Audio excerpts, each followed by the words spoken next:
Good afternoon, friends. On behalf of Press Information Bureau, I welcome you all to this press conference on Union Budget 26-27. At the outset, I offer my sincere congratulations to Honorable Finance Minister Srimati Nirmala Sitharamanji for presenting the Budget 26-27 in Parliament today. I extend a very warm welcome to you, ma'am. I extend a warm welcome to the Honorable Minister of State for Finance, Shri Pankaj Chaudharyji. I also welcome Secretary, Department of Public Enterprises, Secretary Expenditure, Secretary Deepam, Secretary Financial Services, Secretary Economic Affairs, Revenue Secretary, Chief Economic Advisor. Friends, first the Honorable Finance Minister will make her opening remarks. Thereafter, we will take some questions. Please remember, identify yourself and your organization's name. And I would request you to ask one question only so that your friends can be accommodated. Thank you very much. Over to Honorable Finance Minister. Good afternoon.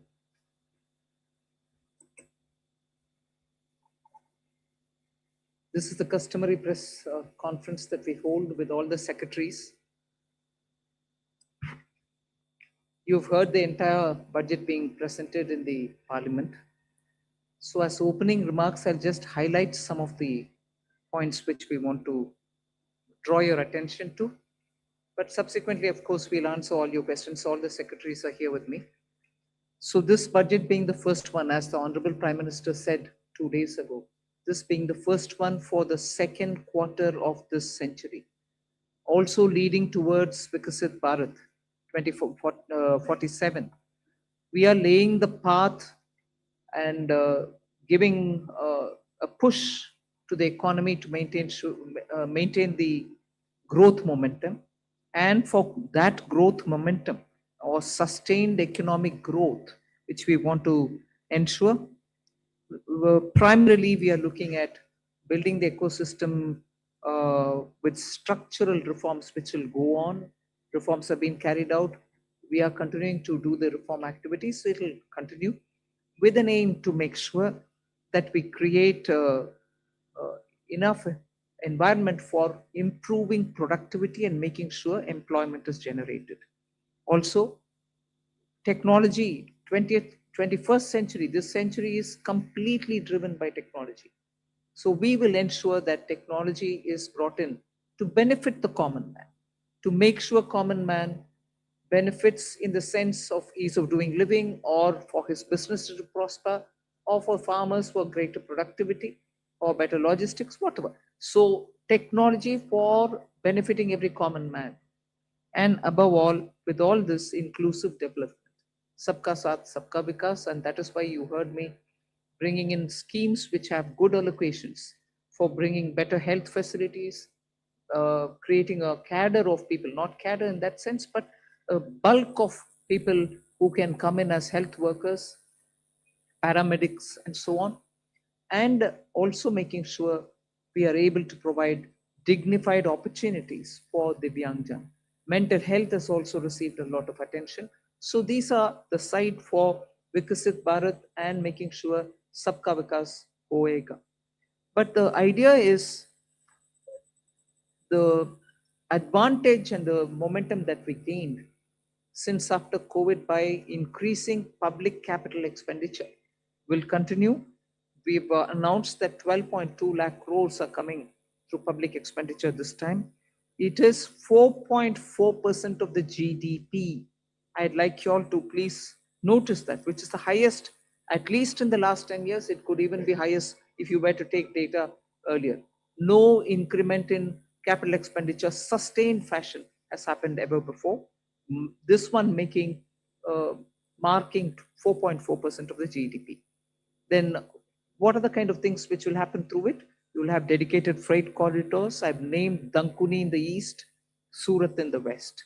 Then I've also highlighted that 20 new national waterways, not national highways, national waterways are being planned. And again, there those are going to pass through some of the critical mineral areas. Orissa, where the mineral rich state, you have the waterways taking it to the port. and the 2 ports have been identified, Paradip and Dhamra. Similarly, we are also making sure that the coastal cargo movements will be enabled through a cargo route, so that through the coastal area we are able to cut down on cost of movement of goods. City economic regions, developing them is a very big new measure that we're coming up with. And for that, an allocation of 5,000 crore per city economic region. Imagine the amount, 5,000 crores in 5 years, 1,000 crore per year per city is being given. And the emphasis is going to be largely on tier 2, tier 3 cities. And then talking of infrastructure further, with the capital expenditure coming with the big number, you're having also the high-speed rail corridors. 7 of them announced. The destinations are clear, so that they become the bridge for all these economical robust centers. So those are for making sure that the infrastructure and the capital expenditure are getting tied up, and the country benefits from the ripple effects that these can bring in. The 7 strategic and frontier sectors in which we've highlighted that will increase productivity and also have new investments come in and give emphasis for India's own brand on those things is on the biopharma sector. I think that's going to be a big change in the way in which we are looking at giving capacity for those who are able to research, who are able to undertake research and development. So 10,000 crore initiative again over five years for domestic biologics and biosimilar production. This is a clear message and backed with enough substance that India's lead in the pharmaceutical sector should be kept intact, but at the same time bring in newer ways of helping the pharma sector, and also because it has an impact on human health. Semiconductor mission had 2 major announcements that will improve the India stack and also the IP related matters. Electronic components manufacturing scheme for 40,000 crores. It's a major encouragement for electronics to become self-sufficient. We have also announced establishing rare earth corridors so that India can face and be able to meet its own requirements with its materials. So once we identify and are able to explore these minerals and process them, make them available for us, our dependency on external sources for bringing in the rare earths will be lesser. And we've identified the states where we want to establish this rare earth corridors. They are going to be in Orissa, Kerala, Andhra Pradesh, and Tamil Nadu. So these are very important developments, and they are going to have multiple decadal impact on the Indian economy. Our dependence on magnets and rare earths will be brought down.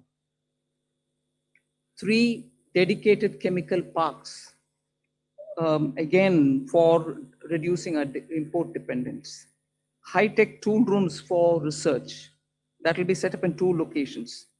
Very important thing is about the construction equipment being imported.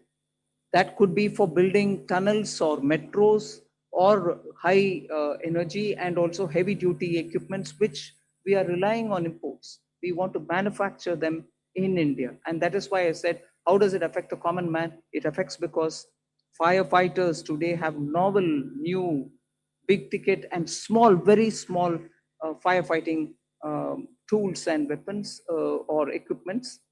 We don't have them in this country. That's why if there is a fire accident in some very congested area, our equipments are not able to reach those points. Whereas there are equipments which today are produced abroad, which can navigate those small corridors and go save people's lives.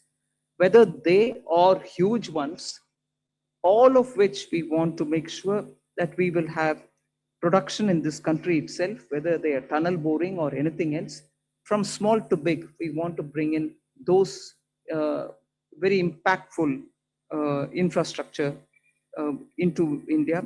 So we'll support domestic manufacturing. Then container manufacturing is another, which we'll support. I think I've gone in detail talking about the textile support in various forms. One very important announcement was made, Mahatma Gandhi Gram Swaraj Initiative, which will make sure khadi, handloom, handicrafts will all be brought in, and one district, one product will all be brought in this initiative, and we'll be able to support rural artisans, rural workers, and handloom weavers in those areas. Legacy industrial corridors have got saturated. Manufacturing happening there is now very constricted because they are not able to bring in newer robotics and others. So we want to upgrade these legacy industrial clusters so that they become competitive and efficiency comes into these places. Even more important is the champion MSMEs, small and medium industries, entrepreneurs, MSMEs, who are going to be given all the support, and three-pronged approach is being taken up there. We are giving equity support, we are giving also liquidity support, above all professional support for them, so that MSMEs, the equity support is supported by a 10,000 crore SME fund, growth fund. Above all, we are also topping up the Self-Reliant India Fund with 2,000 crores. So MSMEs should not feel any dearth of resources for equity. Similarly, they shouldn't feel any difficulty for liquidity in their hands, because the TREADS platform will now be treated almost as a backed up, security backed up instrument with which they'll be able to discount and get their monies. For professional support, we're working with the chartered accountant and cost accountant institutes so that they can create corporate mitras who can help these MSMEs in filing their returns, doing their accounts, and so on. Above all, for youth and training, there's so much. You've heard the speech, so I won't want to take your time on it. High-powered education to employment enterprise, standing committees being formed so that they can recommend measures for service sector as a core driver of Viksit Bharat.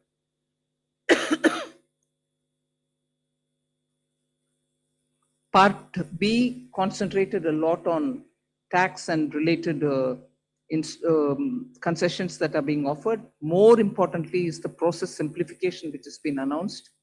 So elaborate measures have been taken.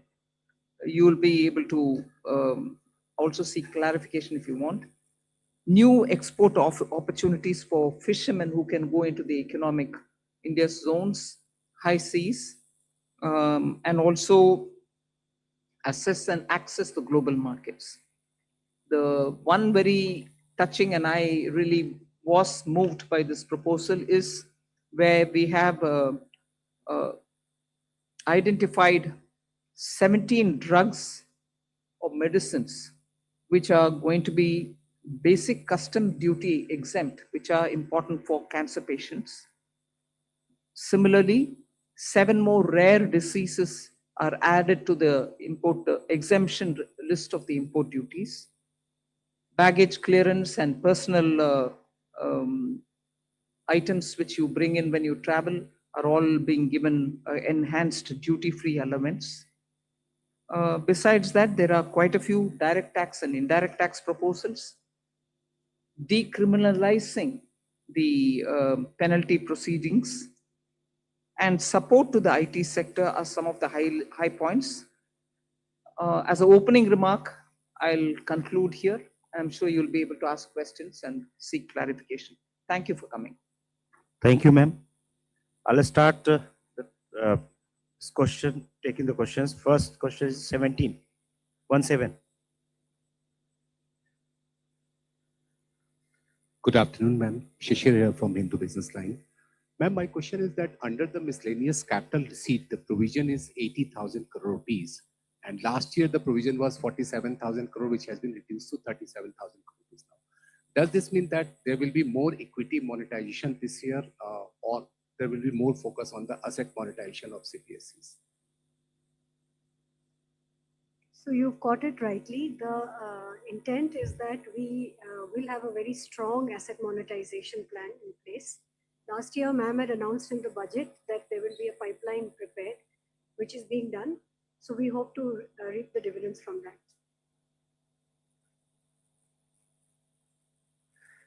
238. Ma'am, Timsi Jaipuria, this side from CNBC TV 18. I just wanted to know the rationale behind the hike in STT in futures and options.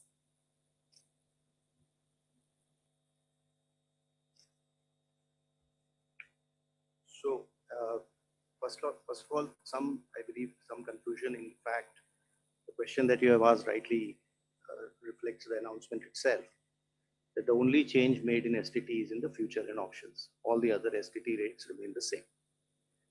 The primary objective of raising the tax rates on STT has been that it is felt that when you look at the volume of transactions in futures and options, whether you compare it to the size of GDP or size of the underlying securities market, it is largely in the realm of heavy speculation, which results in losses to small, retail, unsophisticated investors.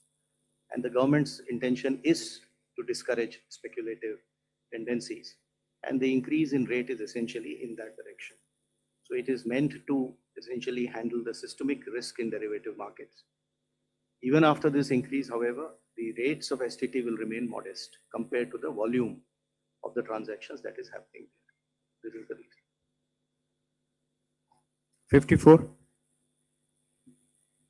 Ma'am Tarun Sharma from Zee business. Ma'am आपने पूरा budget जो है वो new emerging sector पे बड़ा focus रखा है। Ma'am मेरा सवाल आपसे दो हैं, यदि आप अलाउ करें। एक, मैम आपने जो एक्साइज ड्यूटी का कैलकुलेशन किया है वो पिछले बजट एस्टिमेट से इस बजट एस्टिमेट में तकरीबन 22% की ग्रोथ देखने को मिली है। दूसरा मैम, जो आपने एमएसएमई के लिए कहा कि जो ट्रांजेक्शन्स होंगे उसके लिए आप एक्सचेंज प्लेटफॉर्म का यूज करना होगा, तो क्या मैम ये सीपीएसईज के लिए कंपलसरी होगा जो डिस्काउंट ट्रेडिंग की जो बात है? I'll take the second question, ma'am. So, हाँ, ये CPSEs के लिए मैंडेटरी होगा कि discounting as well as non discounted bills दोनों को ही ट्रेड्स पे करना होगा, ताकि वो 45 दिन में भुगतान एमएसएमई को कर पाए। और ये हर तरह से चेक कर लिया गया है कि ये हो सकता है। So we want to make CPSEs as pioneers. We hope, like ma'am has said in her speech also, that other corporates will also follow.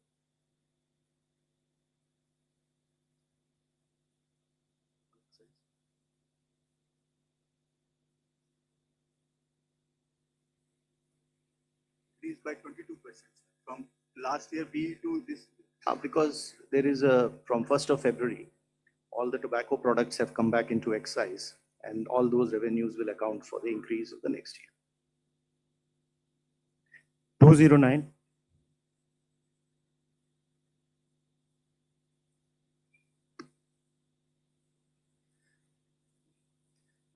I'm Prakash Predashi from ET now.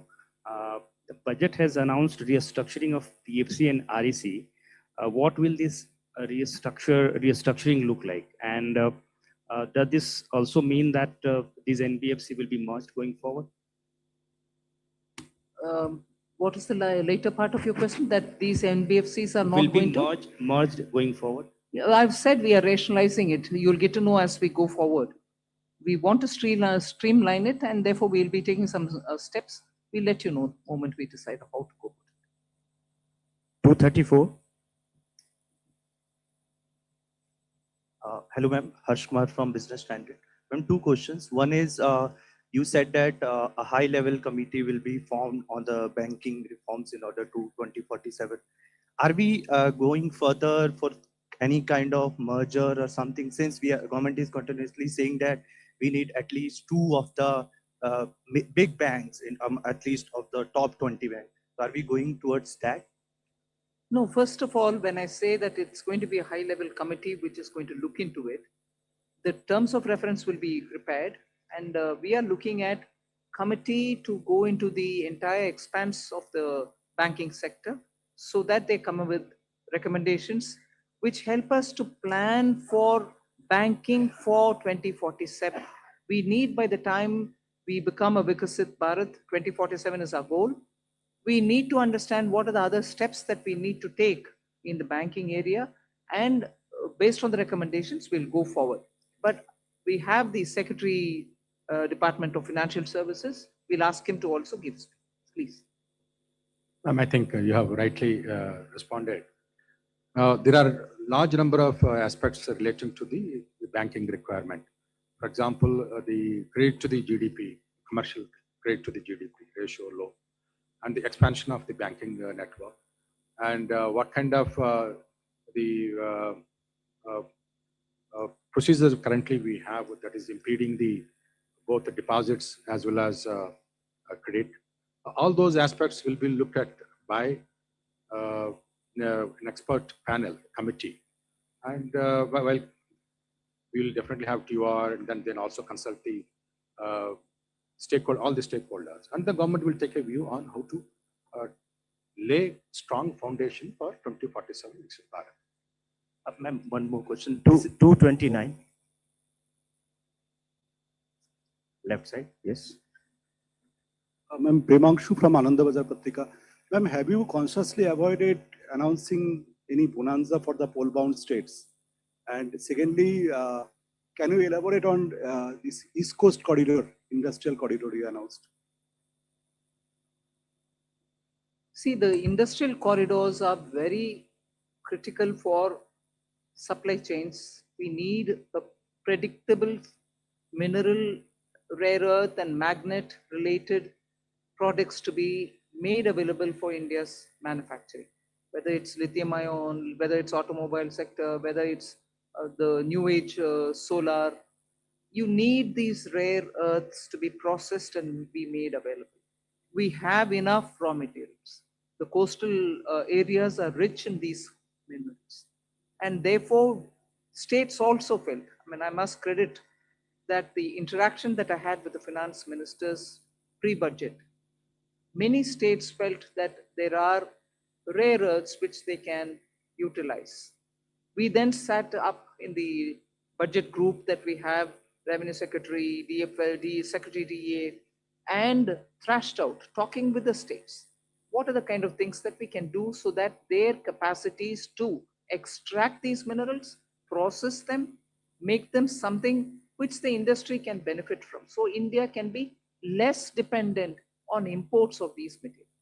That is where, having spoken to states, we thought it's very important to recognize the corridor and give a policy for it so that industries can invest, private sector can come in, governments, state and center can come together on it.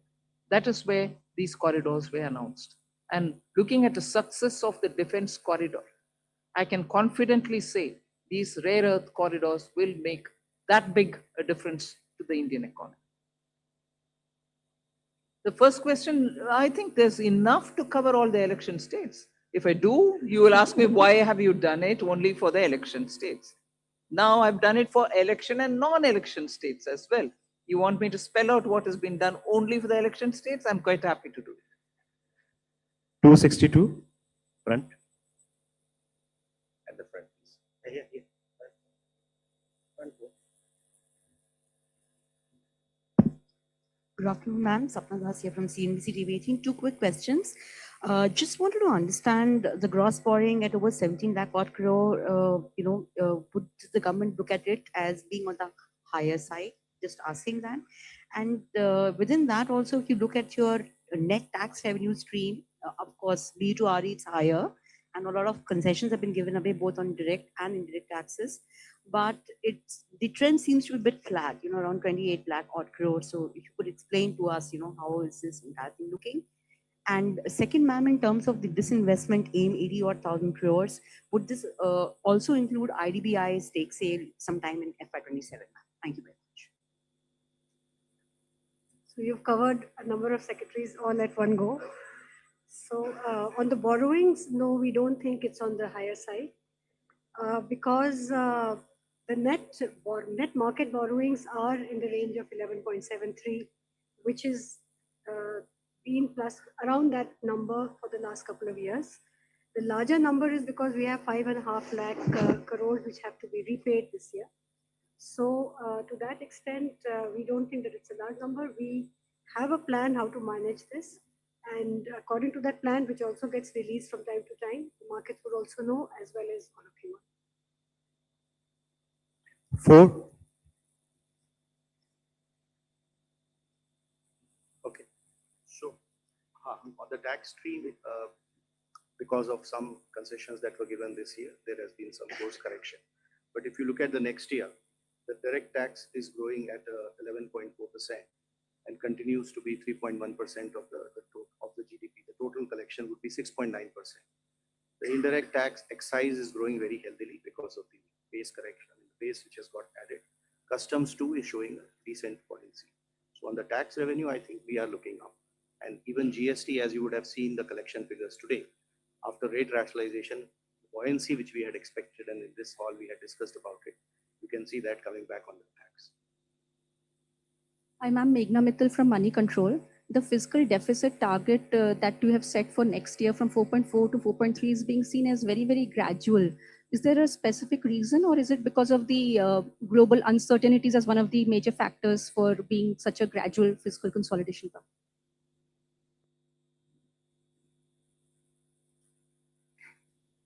I would have thought you'll appreciate it being gradual. Because particularly fiscal, drastic changes don't go down well. One or the other section gets hurt. We will have to be gradual, but yet keep it well within that band which gives confidence, and to show that we care for fiscal prudent management. There's no point in me dropping it to, let's say, 4. It has to be steady so that the economy goes in a steady speed. So it is a responsible number and realistic number. It's not as if I wanted it to be so gradual. It is a responsible number. We should achieve it and equally not bring in any kind of turbulence anywhere. Thank you. From the center flank, 190. Thank you and congratulations on a very comprehensive budget. Before you start, I was going to look at PIB and say this side is being ignored. Yes. But good that he called you. Thank Come. you. I'm Aprajita Saxena from CNBC International in Singapore. I'm very curious because you started talking about tech, and I want to ask a question about the ISM 2.0. There are those on the outside who say that India sort of lags when it comes to AI innovation, especially innate innovative LLMs. Is the strategy of ISM 2.0 to sort of become part of the global value chain, or are you more positioning towards India creating its own native LLMs? Thank you.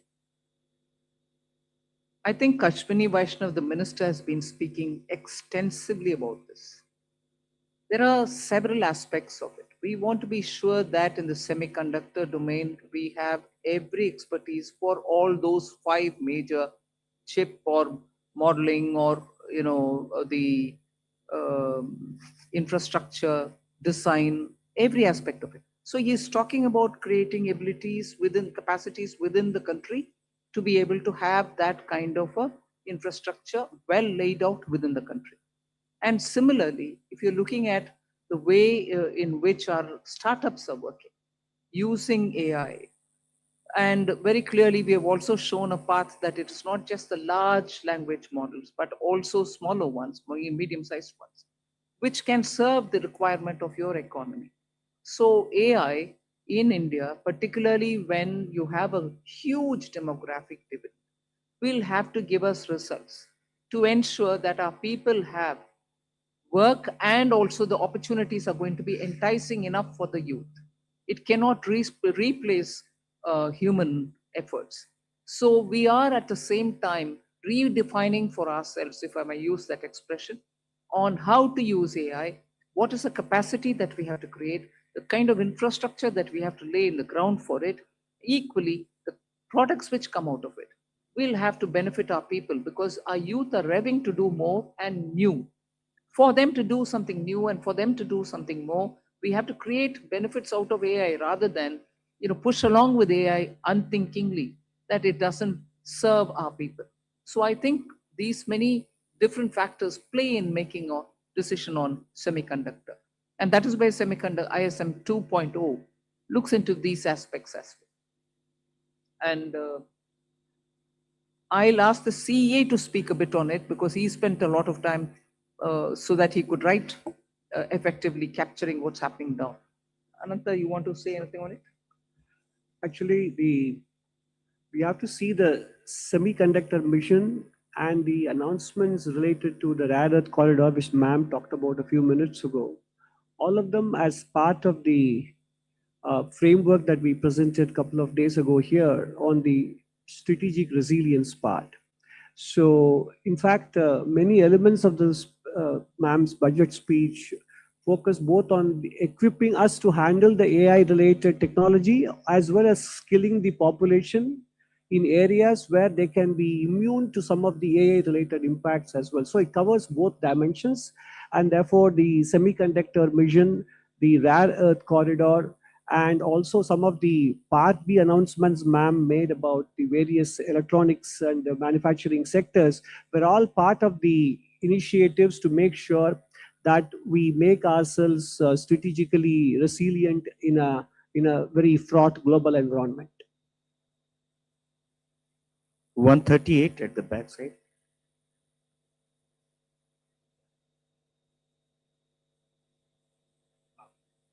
I'm Rishabh with NDTV Profit. Just wanted to ask on the buyback tax, the rationale behind it, because was it essential to do it now? Because in 2025, there were a lot of companies that came out with significant share buybacks. Also because, and also do you foresee some sort of a reduction in buybacks? And secondly, on pollution related schemes, the outlay has been very stagnant, but pollution as a problem remains. Is this not a policy priority for the government now? On the buyback, I'll have Revenue Secretary brief us. First of all, on the buyback, I'd like to clarify. I hope that the point was clear enough in the speech also, that it is in fact, a relief. It's not a tax, additional tax. It is a relief. Buyback tax system was changed to make it as a dividend income, which is income at the applicable income tax rate at the hand of the shareholder.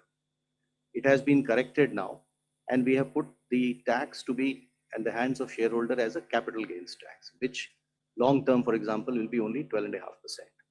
So there is a correction and a relief which has been given to the shareholders. All that has been done is, the whole objective of doing that change at that time was misuse of a tax arbitrage by promoters. So the change made for promoter is that additional buyback tax on them, which again keeps things status quo for them. So even today, the marginal rate at which they would have been paying the tax as a dividend, which is at their respective income tax rates, we have kept it at 30 and 22. If it is a corporate, 22. If it is an individual, 30. So as far as promoters is concerned, it is status quo. As far as the other shareholders concerned, it is actually a very big relief. So that is probably what may make the point a little clearer, the announcement itself clearer. 76 at the front side.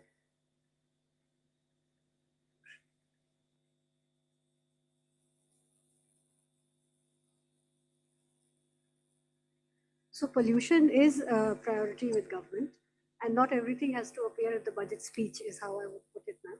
So we are working with many state governments on projects related to air pollution, even water pollution.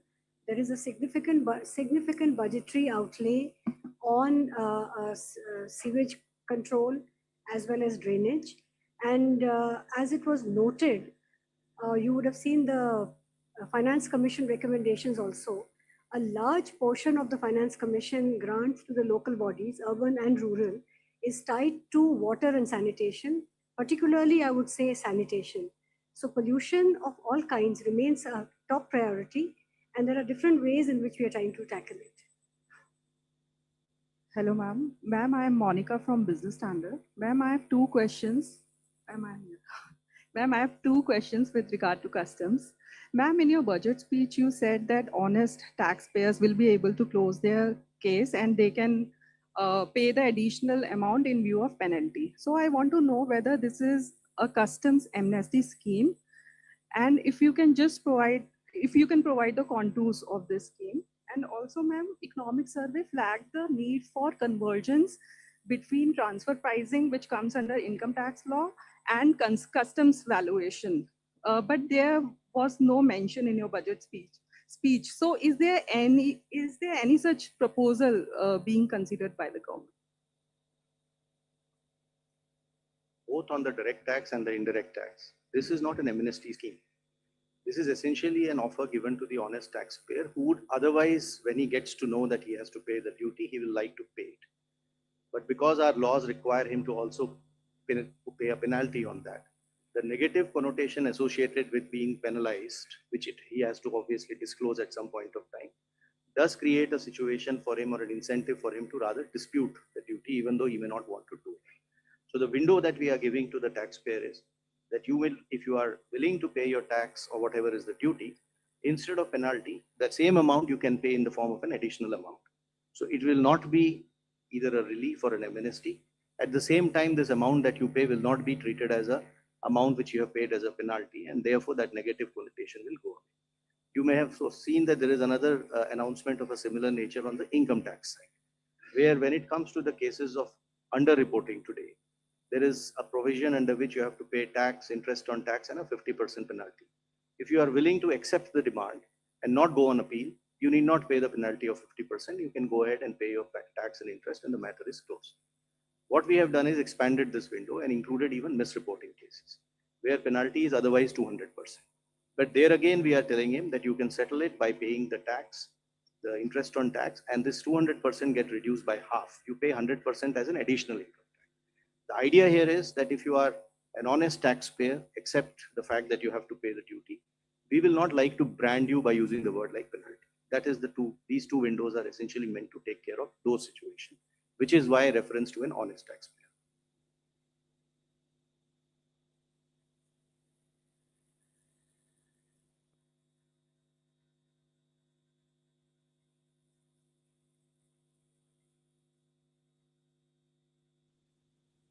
Yeah, we are examining that separately. 194. Left side, yes. Ma'am, this is Amitod Singh from CNBC International. Congratulations to you and your entire team. I have two questions. The first is around foreign investors. There were a number of expectations that taxation structures would be changed, particularly when you think about things like withholding tax. So what we want to understand is whether that was even discussed within the government. My second question is 15% defense spend increase. How much of that has to do with global uncertainty? Revenue Secretary can answer on the first question. See, global uncertainty is something which definitely occupies all the officials' mind when we are preparing for the budget. But I won't attribute it to be the cause for any one step. Across the board, we kept that in mind. So it's not the cause for any one thing that we've done or one thing which we did not do. That's kept in our mind. Our macroeconomic fundamentals are strong. You heard the CEA speak that despite you having a macro sound economic foundation, you're still sort of facing a world which is uncertain. And therefore, when currency, Indian rupee versus the dollar becomes an issue, you have done everything within the country to make sure your fundamentals are fine. But the uncertainty globally is affecting on many grounds, and we are seized of it for everything that we do, not for one particular thing, but ours. Yeah, I think today we need to look at what has been announced in the budget. So we would rather focus on that, because there would obviously be many of the issues which would be discussed and deliberated. But what has come out for you before in the budget is what is there, and we should probably focus on that. And if you saw that there are many announcements, especially which are addressing the needs for attracting investment in India, bringing more certainty, both for the residents who interact with their related parties, as well as for the non-residents who otherwise do business here. There's a whole host of those announcements. You would appreciate that what, for example, has been done in IT services is a change which is completely, and it's a fully comprehensive change, which practically will take care of just about 30 companies need to now sign APAs. The rest, all 11,000 odd, will be covered under one or the other system of certainty of taxation, either through safe harbor rules or through the APA agreements. So this has been a major change. In specific sectors where we felt that the residents needed certainty, we have provided that, whether it is in the data center, whether it is in manufacturing, electronics, even for the expats, if they are going to stay here, the experts for a longer time. On the data center, I just thought I'll take this opportunity to clarify, because there was some speculation about what has been done. The thought process in this is that a global entity which is providing a kind of cloud-based data services uses data centers all over the world to provide services to the customers. So it is very difficult to connect one-on-one as to which data center has resulted in what type of revenue. So the international entity of this nature would like to set up data services centers in India, which is a net economic plus for us because it adds to that level, scale and level of economic activities. It has strategic purpose too. So the arrangement we have done is, just because that entity will set up data service centers and will use this as one of the many to provide services globally, should not become a cause of uncertainty for it that its global income will get taxed here. So that is the certainty which we are giving to it. Quite naturally, the data service center, which is located in India, will be taxed depending on the way it is positioned. And that entity will be selling its services to customers in India through a reseller entity, which again gets taxed. What we are excluding from taxation is this global entity, which is essentially doing cloud-based services using data services centers across. And we do not want it to be deterred from enhancing its business footprint in India to provide such global services. I'll just come in to add to that point on foreign investors, to point out one or two points on the Part A side also, which are important. One is that this was this ask from AIFs for a very long time, that most AIFs in our country are formed as trusts. Their request had been for a pretty long time to consider if the LLP Act can be modified and amended to align it with the functional requirements of AIFs. That has been announced today, which is a very big move forward, as it will allow them to, the amendments are going to be of such a nature that by becoming LLPs, first of all, the liability will get limited. And then there are going to be amendments which will also allow for document filing rationalized for entry and exit of partners, and similar such things to make it easy for the AIF partners. So that's one of the announcements today. The other was the announcement on the PROIs and the relaxations given therein of how much they can invest in a company individually and together. So those limits have been significantly enhanced, and all of it has been rationalized in line with OCIs and NRIs. Other than that, the FEM NDI rules, we intend to review it for two things. One is, again, we are continuously in touch with investors.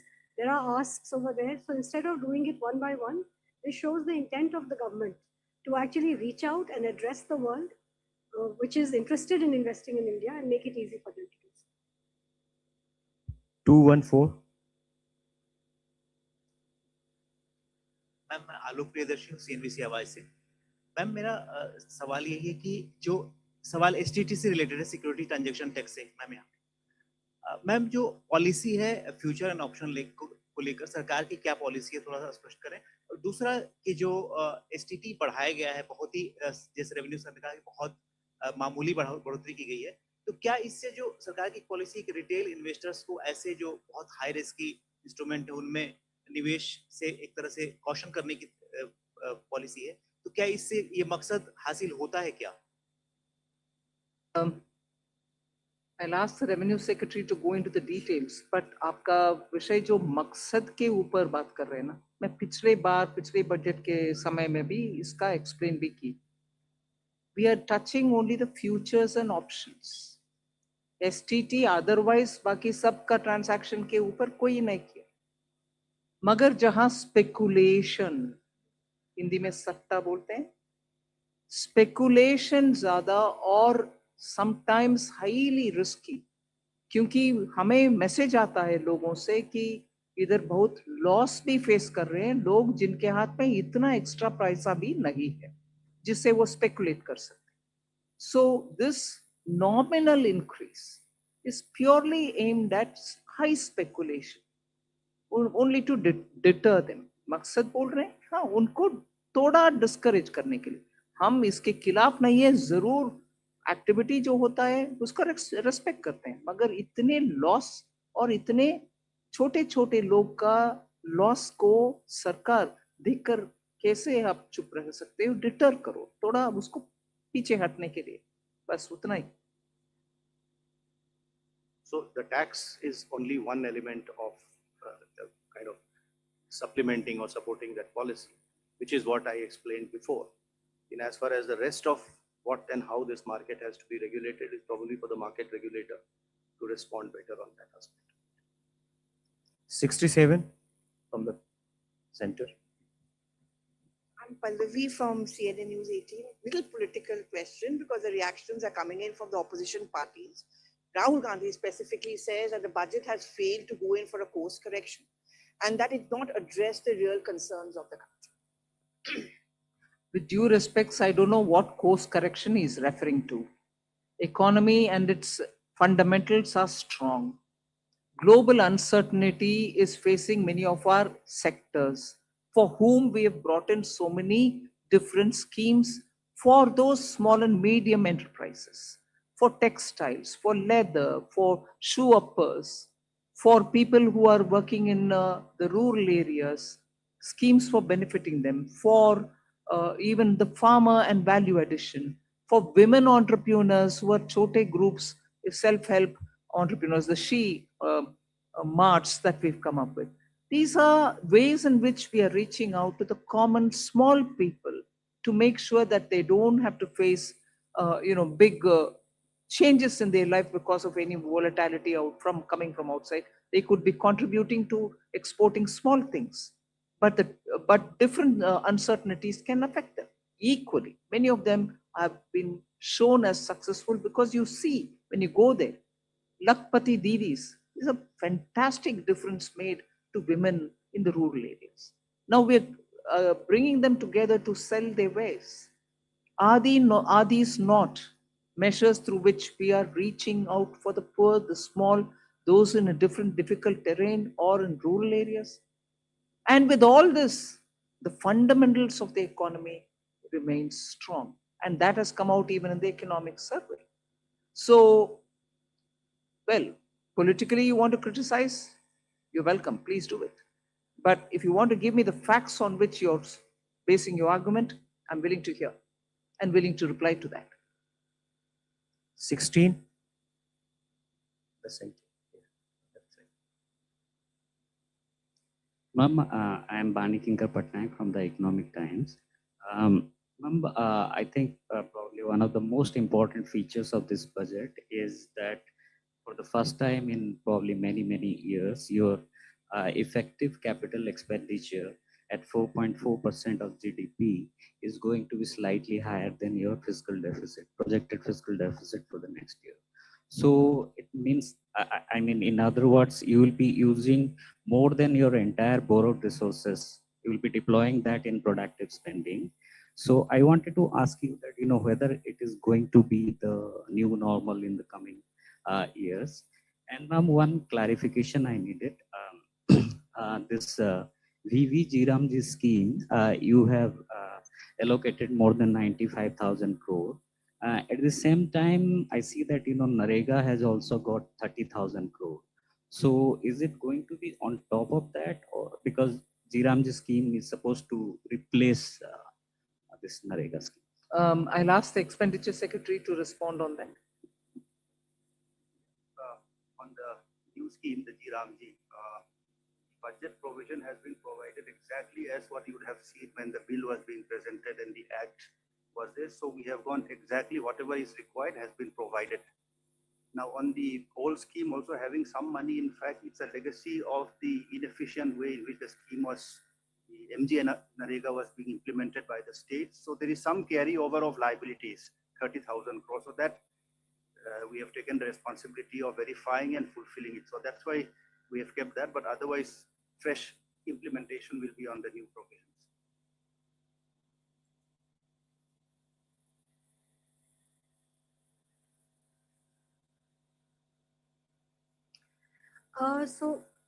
I would say that the fact that we have an annual budget means that we review everything annually. So I will leave it at that point. We have done our fiscal math, and I think we come with a certain credibility on the fisc that we are confident of meeting, and while adhering to our commitment to higher capex. And fiscal deficit financing, as we have always done, is through a mix of market borrowings as well as NSSF. So that will continue. So there's not many major changes like that. Thank you. 37 at the back, yeah. Hi, ma'am. This is Shrimi Chaudhary from NDTV Profit.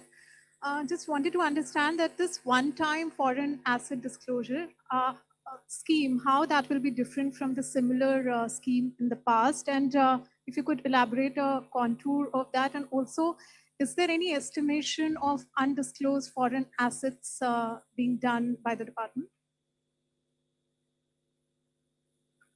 So this scheme is meant, first of all, for small taxpayers. There is a ceiling of the amount that can be disclosed. This window was provided for the first 3 months when the act was brought in, the BMA Act, and that time people utilized it. What has been found is that there are many small taxpayers who, because of their ignorance, etc., have not been able to do proper disclosures. So this window is being given as a one-time 6-month window for such small taxpayers, the list of which some idea of who they are has been given in the budget speech also. So there are two streams in this window. One is of the people who have paid their tax, the income is disclosed and is quite transparently known. All that they failed to do is they were not able to disclose the asset, foreign asset that they had because of that, which means they will be able to prove that the income was put to tax. However, the asset was not, just the only thing they did not do is did not disclose it in their returns to the income tax department. So this is the window B, where we are saying that if you have a foreign asset of up to 5 crores, you can pay a fine of 1 lakh rupees, which today under the act would have entailed them a fine of 10 lakh, a penalty of 10 lakh rupees and prosecution. So you will get both immunity from penalty and prosecution, and you can declare those assets. This is category B. There would also be category of people who may not have been able to or have not properly disclosed their income. This is the category A, for which this limit is 1 crore rupees. So 1 crore rupees of foreign asset or income, if they have not disclosed, then they can disclose it during this window. In this case, however, they will have to pay the tax as well as 30% tax and then 30% additional tax on top of that, and a certain amount of interest. Again, they will get immunity from penalty and prosecution. The idea is to essentially help those NRIs, returning NRIs, students, some professionals, people who have gone out, people who may have got ESOPs, any kind of such assets that they may have outside. They'll be able to disclose it and be able to protect themselves against penalty and prosecution and come clean. And it has been structured in a manner that it addresses only small assets. And secondly, it is something which will be helping them to also, get away from all the procedural problems of penalty and prosecution. 25. Hello, ma'am. Ruchika Chitravanshi from Business Standard. Ma'am, while you have stated that global uncertainty was playing on the minds of officials across the board, if I may ask you, what was the one challenge that you were trying to address, or economic concern that you were trying to address in this budget? And we said global uncertainties play in the minds of all the officials. It is a truth that all of us are watching that global uncertainties are really of the magnitude that we've never seen before. So naturally, we had to assess for ourselves the various ways in which these uncertainties are playing out. So all of them are equally important. 243.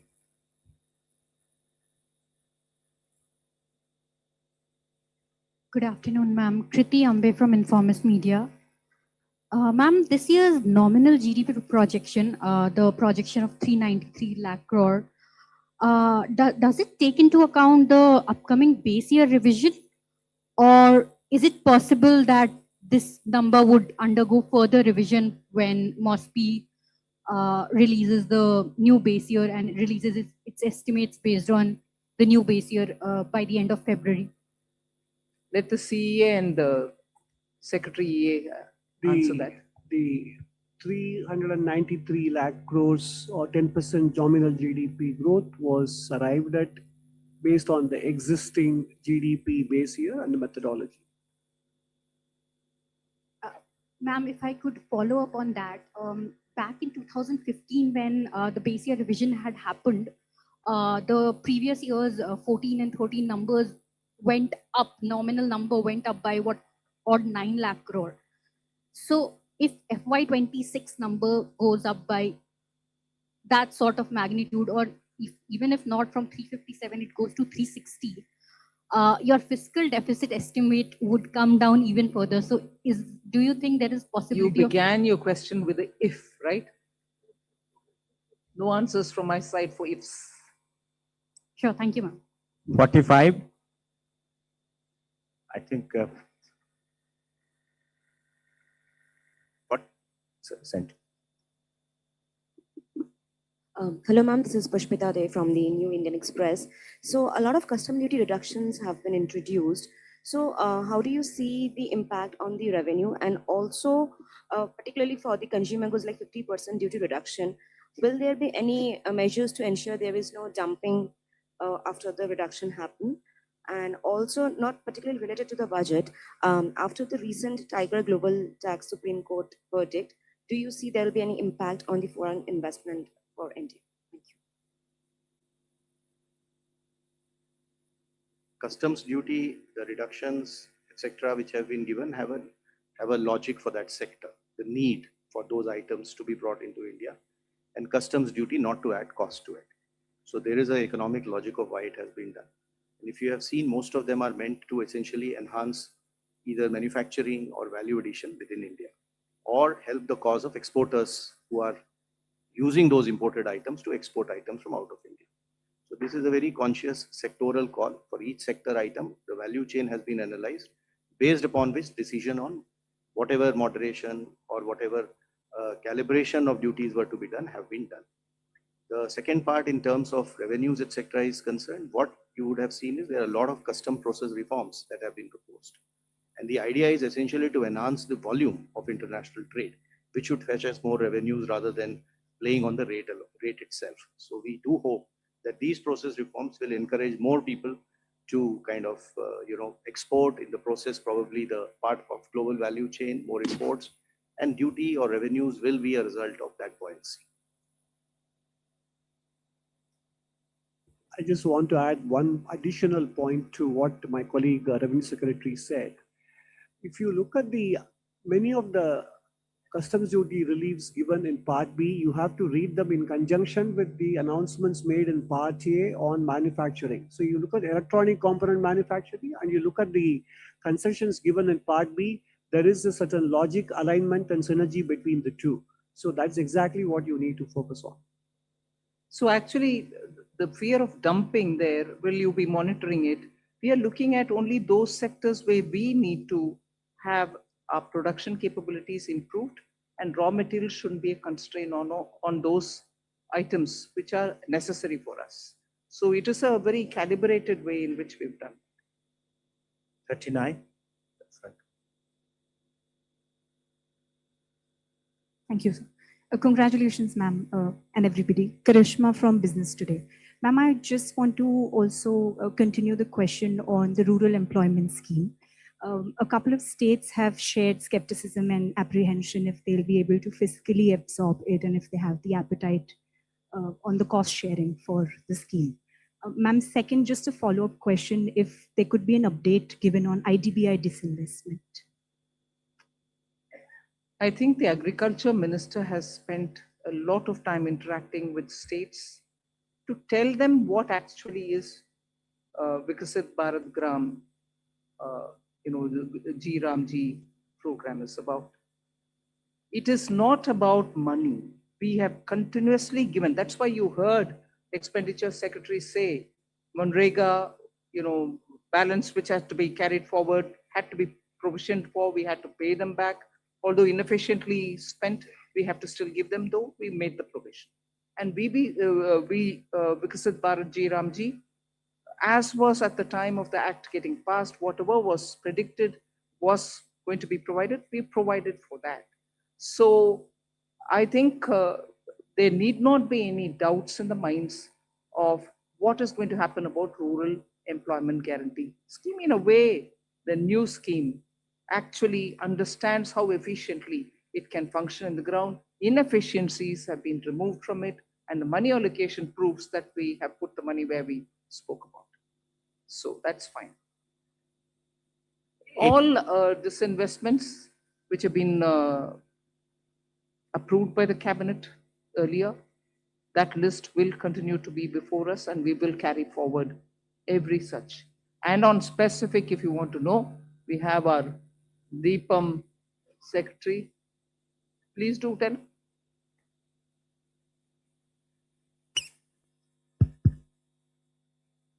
I think one thing we must keep in mind is that we follow a composite strategy, and disinvestment and closure have to be seen together as part of that composite strategy, which enhance or increase the participation and efficiency of the private sector.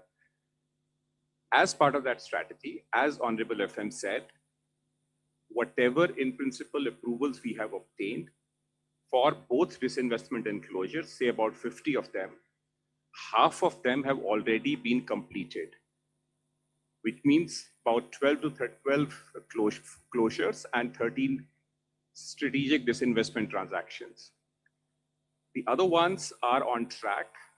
That is why we keep aspirational targets, because we are fully on track and fully committed to completing each one of them and taking to a logical conclusion. Thank you. Yes. 81, backside.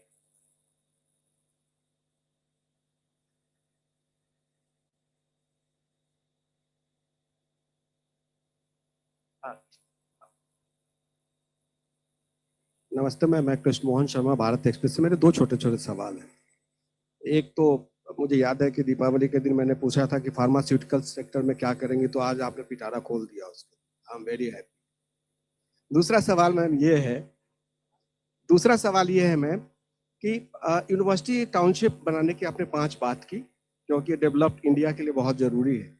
लेकिन primary education और secondary education, जो कि हमारे backbone है growth का भारत के लिए, उसके लिए इसमें क्या है? और दूसरा, अभी मैं एक शो करके आया हूँ, उसमें लोग पूछ रहे थे कि मिडिल क्लास के लिए बजट में क्या है,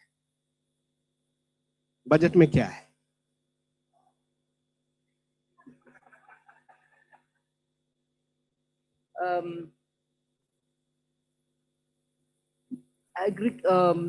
हायर एजुकेशन के लिए जब हम 5 यूनिवर्सिटी हब्स बनाने जा रहे हैं, it is very important to recognize that आज प्राइवेट सेक्टर में यूनिवर्सिटीज बहुत आ रहे हैं। स्टेट्स का मन लग रहा है कि और हायर एजुकेशन सेंटर्स जरूर है, होना चाहिए। इन सब को सुनने के बाद हम हायर एजुकेशन में और ऑप्शंस ले आ रहे हैं, जिससे हर तरह का कोर्स उस हब्स में बने। Our students don't need to go out in case उनको वीजा नहीं मिला और बोरोइंग करके जाना है। उस क्वालिटी का एजुकेशन भारत में ही हो, इसीलिए जितने भी स्टेट्स वो क्या बोलते हैं, चैलेंज मोड में आकर के बोलेंगे कि हम जमीन देने के लिए तैयार है, मल्टी स्पेशलिटी हॉस्पिटल जैसे बनाते हैं, ऐसे universities with different types of courses can all come and set up, and this will also mean partnering with universities abroad. So higher education में जो flexibility के साथ function करना है, और हमारे स्टूडेंट्स जो बाहर जा रहे हैं उनको उसी क्वालिटी के एजुकेशन इधर देने का, ये नहीं कह रही हूं मैं कि हमारे यूनिवर्सिटीज में क्वालिटी नहीं है, मगर एस्पिरेशनल लोग को कुछ और सर्टिफिकेट जब चाहते हैं, वो सर्टिफिकेट क्यों ना भारत में ही ना मिलना, why don't we provide for it? And इसीलिए वो स्कीम ले आए. So it does not immediately mean that we are not going to be spending on primary and secondary. Primary and secondary में इतनी सारे स्टेट्स के साथ कोलैबोरेट करते हुए पीएम श्री स्कूल हो, नवोदय विद्यालय हो, प्राइमरी से लेकर हायर सेकेंडरी तक बहुत सारे कदम पिछले 5 साल में उठाया गया। न्यू एजुकेशन पॉलिसी आने के बाद उन सबको अभी भी सपोर्ट मिलेगा सेंटर से। हम कम नहीं कर रहे हैं बजट को। 22. The friend. Hello, ma'am. Good afternoon. This is Surbhi from Business Today. Ma'am, firstly, I wanted to understand the impact of your tax proposals, both on the direct and indirect tax side, and as well as the net implication. Ma'am, secondly, a very basic question in terms of, your new fiscal anchor on central government debt reduction. What are the measures that will be followed on that? Thank you.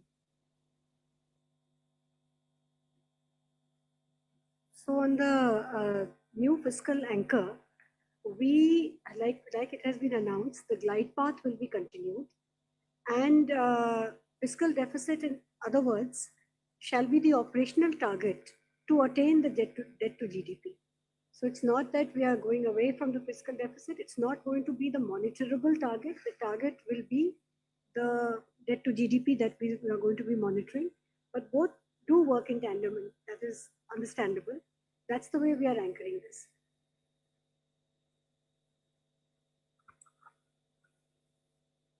So I have already explained the growth rates for the tax the next year. So if you look at the buoyancy, for example, for direct tax, we are taking the buoyancy would be around 1.14. So which shows that we expect that with all these reforms, the tax growth should become and would be growing at a rate faster than that of the economy itself. So we do expect the tax income, the tax revenues to be sufficiently buoyant in the coming year. 46. This side, left. Ma'am, this is Priyansh from Money Control. I have two questions. One is on the GST. So the GST numbers that the target for FY27 is 2.5% lower than this year's target. So although there has been, this is due to the reduction in rates, but when can we expect the growth to be in the positive territory? And second question on the nominal GDP number, have you taken under consideration the conclusion of the trade deal with US on the nominal GDP? And if it is concluded, can it be higher?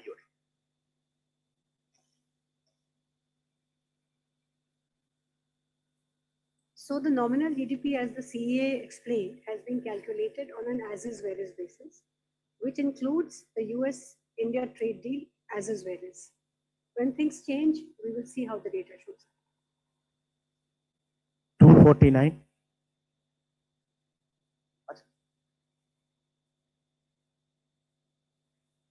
GST revenues, what is the question? Can you repeat it? No. You will have to account the fact that compensation cess is not going to be there the next year.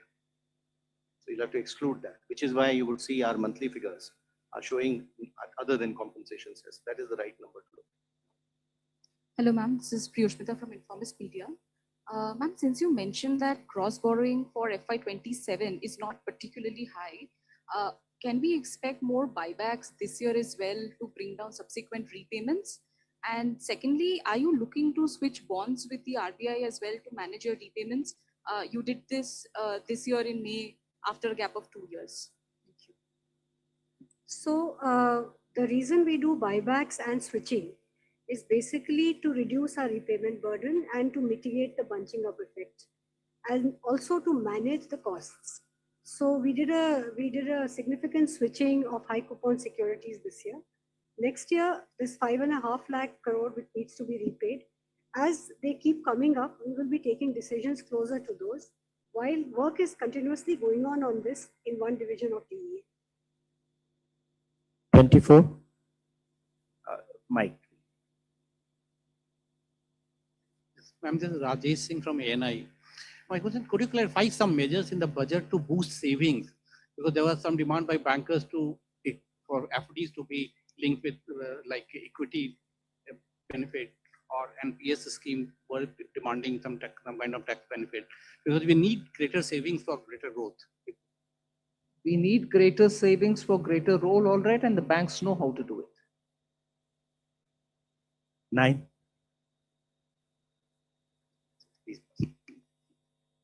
Hi, this is Adija from Money Control. I had two questions. One was on the fact that the economic survey had also raised some concerns about states' fiscal health and their borrowing, putting pressure on the sovereign borrowing rates also. I just wanted to understand, has the center thought about how do we want to tackle this with the states? Because we are targeting a debt to GDP ratio, but we know overall debt to GDP ratio is the anchor that most global agencies look at and ideally needs to be looked at. Second, my question was on the FEMA rule changes.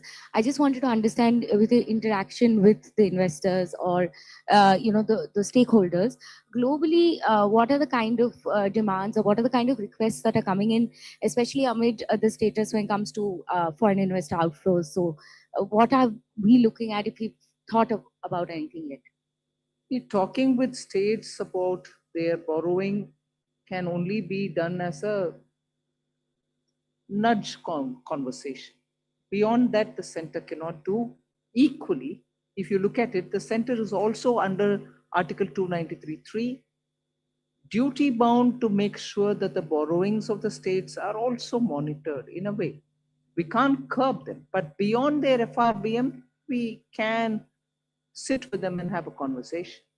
But that's about where it is. And I think largely states understand their duty under the FRBM Act. So I leave it there, you understand. But on this question, the next question, that NDA. So on the NDI rules, there is a whole bunch of suggestions that we've got, but it's not like a review has started and a serious public consultation in a structured way started. So there have been, I don't remember from the top of my head, but some things on the definition of FDI itself, some investors have raised. And there are other such things, but when we like Pam has announced today that a review will be taken place, when we start the process formally, there will be formal interaction with investors and we'll take it forward. 237, third row.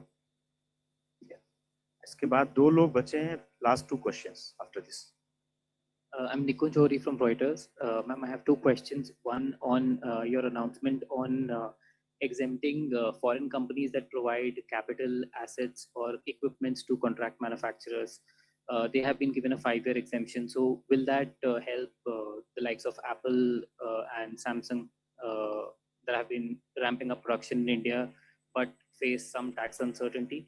And second, on the tax holiday for data centers, would that be extended to existing companies that have existing foreign companies that have data centers?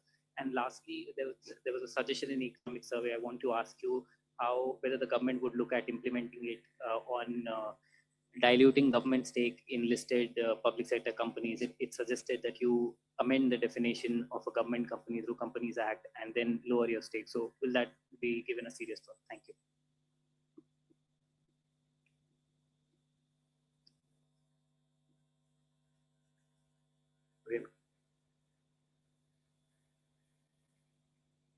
See, the contract manufacturing, that is the toll manufacturing exemption that has been given, essentially is for the companies which will give their capital goods. There'll be no transaction, there'll be no sale, no lease. It's just given because they have some reason to do it, business reason to do it. And it is utilized by the entity here to manufacture. So this will be in a bonded zone, customs bonded zone. Therefore, we are saying that if you bring your machine, and that machine is used by a local manufacturer to produce something, we will not consider this to be a PE connection to India, and we'll exempt you for 5 years. I mean, for 5 years, the possibility of it being PE because its machine is being used here is something we are giving him certainty by saying that we'll be exempting it for 5 years. So there'll be, for example, if a big company sends its proprietary manufacturing, testing, or some tools and machines here, and because of which its global income gets into the risk of being taxed, is what we are giving certainty on by saying that for 5 years we'll be exempting. The second part of your question, if you read the economic survey carefully, it talked about two alternatives. One is that we change the definition of a government company and bring it down from 51 downwards. And the second is we bring the equity below 51 following a strategic path, which means, which could mean we look for a strategic partner, which could also mean a consortium or a joint venture approach where it may not be a government company, but it will still be a public or a government controlled company, which gives it more flexibility to operate. And as you know, economic survey is an ideation document. Once we consider that in the policy framework, we also have the Atmanirbhar Policy 21, which is doing very well. We will weave it all together. It is policy in evolution. And we will consider all these aspects before taking a step forward. Thank you. 11. Ma'am, this is Anup Roy from Bloomberg. So your nominal GDP assumption is pretty conservative even this year. Given that CA has given a growth rate of 7.2%, so are we assuming inflation at 2.8% for the year? And does that show that inflation is structurally down in India? Inflation is down in India and it is remaining there for some time. And inflation is just not the only one which is a deflator, but however, largely you depend on that. And I think therefore the assumption of the nominal GDP is realistic. So we cannot, for the reasons well known that you want a nominal GDP to be a higher number, cannot bring in factors which are beyond the usual calculation.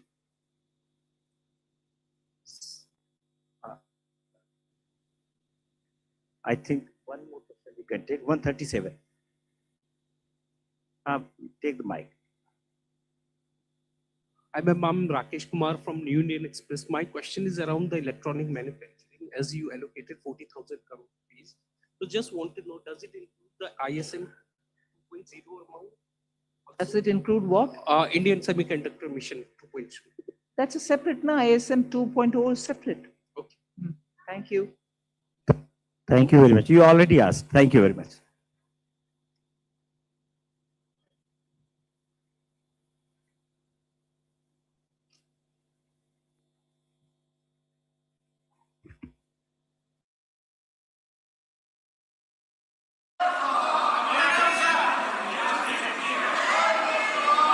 Item number 1, माननीय वित्त मंत्री